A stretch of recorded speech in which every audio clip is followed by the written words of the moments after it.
আমার নাম মনসুর মণ্ডল। হ্যাঁ, আমি তৃণমূল কংগ্রেসের 1 নম্বর সৈনিক। যেভাবে বিরোধীরা একের পর এক কটাক্ষ করছে যে দ্বন্দ্ব সৃষ্টি হয়েছে 2026, কি মনে করছেন কতটা ইমপ্রুভ করতে?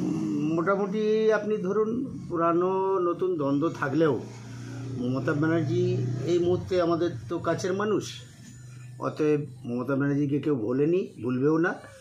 আমাদের দ্বন্দ্ব থাকলেও অনেকটা দূরে আমাদের ছিটকে দিয়েছে। আমরা পুরানো কর্মী, এখনও মানুষের সঙ্গে আমাদের সহযোগিতা রয়েছে এবং আমরা কথা বললে তারা শোনে।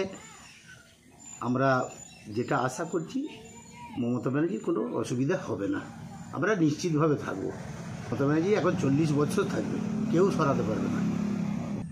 মানুষ দেখুন, ওদের পাশে কিছু আছে, আমাদের পাশেও বেশ কিছু আছে।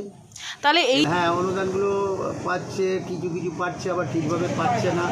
হ্যাঁ, আপনি বলবেন না, কিছু কিছু পাচ্ছে না, সেগুলোকে আমরা ট্যাকেল করছি, নিয়ে যাচ্ছি।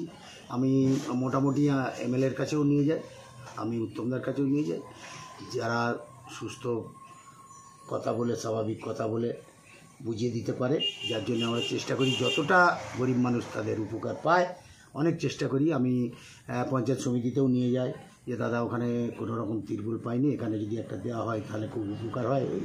এইভাবে আমরা কাজ করে যাচ্ছি, কিন্তু পুরানোদের প্রাধান্য দেয় না, এটা শিওর। দেখা যায় প্রতিদ্বন্দ্বের জন্য বিরোধীদের হাতে, এর ফলে তো দলের একটা প্রভাব পড়তে পারে। আপনারা কি যে পুরনো নতুনের উচ্চস্থানীয় নেতৃত্বকে কীভাবে আমরা জানাবো? আমরা এই নিচস্থানীয় এদেরই জানাই।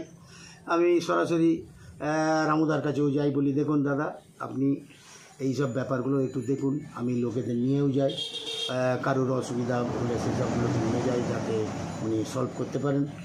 এবং উত্তমদাকেও বলি দাদা এই ব্যাপার যদি সলভ করতে পারেন দেখুন, কারণ পার্টির তো আমরা এখন ব্যর্থ হয়ে গেছি, আমাদের বয়স হয়ে গেছে, আমাদের মানে ছোটার ক্ষমতা রয়েছে, তবু আপনারা বলছেন যে না আর ছোটার আপনাদের ক্ষমতা নেই।